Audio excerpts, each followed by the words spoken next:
Sad news. Coco Gauff finds Golubic $200,000 after Parasite outburst is escorted out in disgrace. He air inside. The Shenzhen Arena was elected that afternoon. A rare mix of anticipation, adrenaline, and unease. Coco Gauff, the reigning champion in face of modern tennis race, was locked in a tense quarterfinal duel against Victor Regia. Golubic, every rally was a battle of wills, every service statement. Yet, beneath the cheers and rhythmic claps, something darker simmered, a tension, invisible to most, but palpable to Gauff's sharp instincts. She had learned long ago that silence often came before storms, and the storm was coming. The score read 4-3. Second set with Gauff leading. Her forehand had found its rhythm, and the crowd was leaning forward in anticipation. Then it happened. A whisper at first, drowned in applause, but growing louder with each passing second. Golubic, standing at the baseline after losing a point, muttered something under her breath. Her voice, picked up by the courtside mic, echoed faintly through the speakers. She was like a parasite to the game. A few in, the front row turned, uncertain if they'd heard correctly. The chair umpire froze. Coco straightened her expression, unreadable, her racket resting loosely in her hand. "Excuse me," she said, softly, walking toward the net. The stadium hushed. Even the camera crew leaned forward, waiting. Golubic's eyes widened, not with guilt, but with defiance. "I said," she repeated, louder. "This time, players like you drain the spirit out of tennis. It's not about power and fame. It's about respect." A collective gasp rippled through the arena. Coco Gauff, just 21, but already carrying herself with the grace of seasoned champion, blinked once, twice. Her fingers tightened around her racket. The word parasite hung in the air like a stain. The world reacts. Within minutes, the clip spread across the internet. The hashtags appeared instantly. Hashtag P. Parasite Gate. Hashtag Stand with Coup. Hashtag Golubic outburst on Twitter.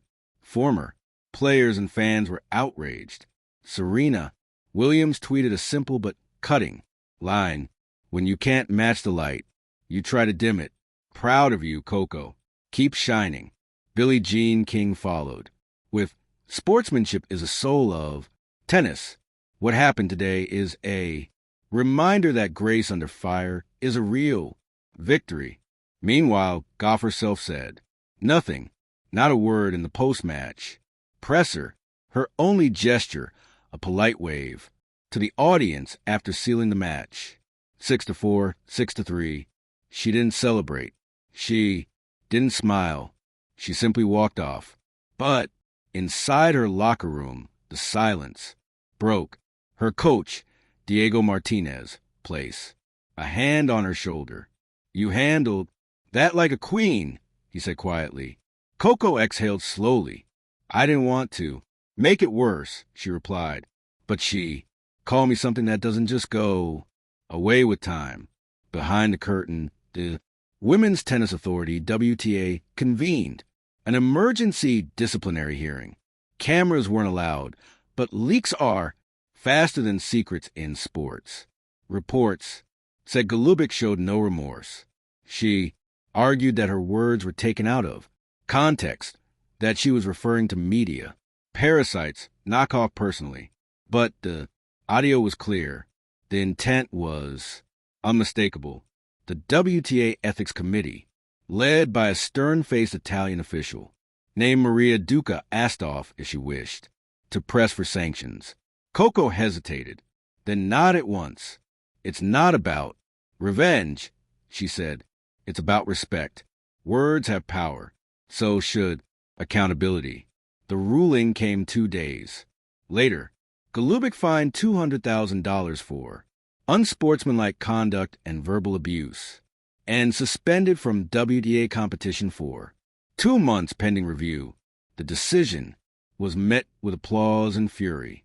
Golubic, supporters cried foul. Others said it was long overdue.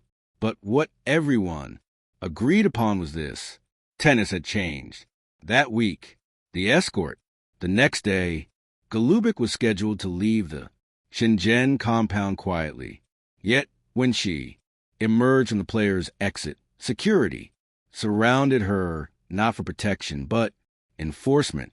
Cameras flashed as she was escorted out, luggage trailing behind. Her face was pale, jaw clenched. She tried to ignore the chants from nearby fans. Apologize to Coco. Shame on you. Respect the game. But the image of her being let out head down, surrounded by guards, became iconic. Sports Illustrated captioned it perfectly. Escorted out in disgrace, the fall of the star and the rise of integrity. Coco's quiet storm. Back in Miami, Coco sat by the ocean, headphones in, watching the sun melt into gold. The chaos hadn't died down. It had only evolved. Every headline carried her name. Every talk show debated her decision.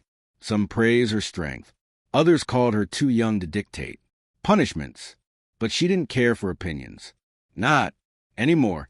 During the warm-up, Golubic whispered, "Thank you for giving me another chance." Coco smiled. "Just don't call me names this time." They both laughed genuinely. And for the first time since that day in Shenzhen, tennis felt whole again. Legacy in motion. Months turned into years. The story of that outburst became a lesson. In every coaching seminar, every sports psychology session, every journalism classroom, watch how Coco handled it. Mentors would say, "That's what grace looks like under fire." Coco herself rarely spoke about again. She didn't need to. Her career flourished. Grand slams, records, foundations, influence beyond sport.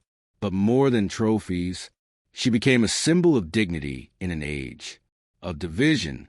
Her $200,000 fine wasn't about punishment. It was about principle, and history remembered it. That way, Golubic too rebuilt slowly.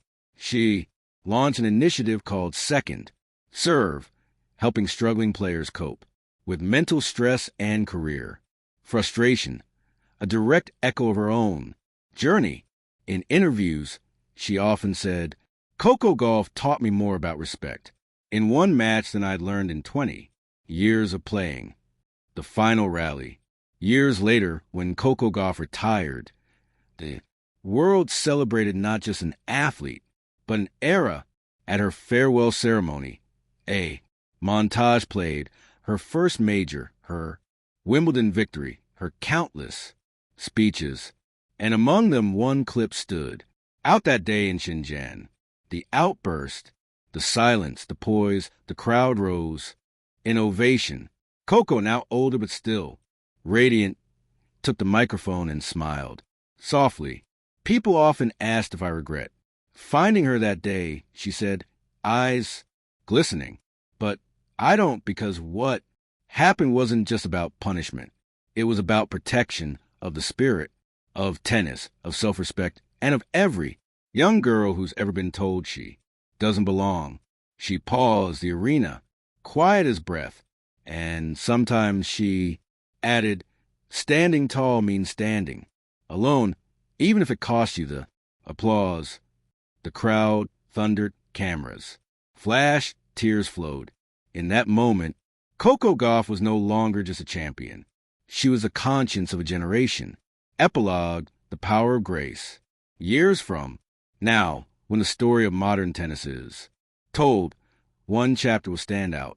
Not for a trophy, not for a scoreline, but for a choice made by a young woman who refused to let hatred define her, who turned an insult into inspiration, a confrontation into a conversation, and a scandal into a symbol.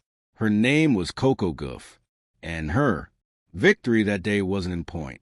It was In principle, because grace, as she proved, is stronger than rage.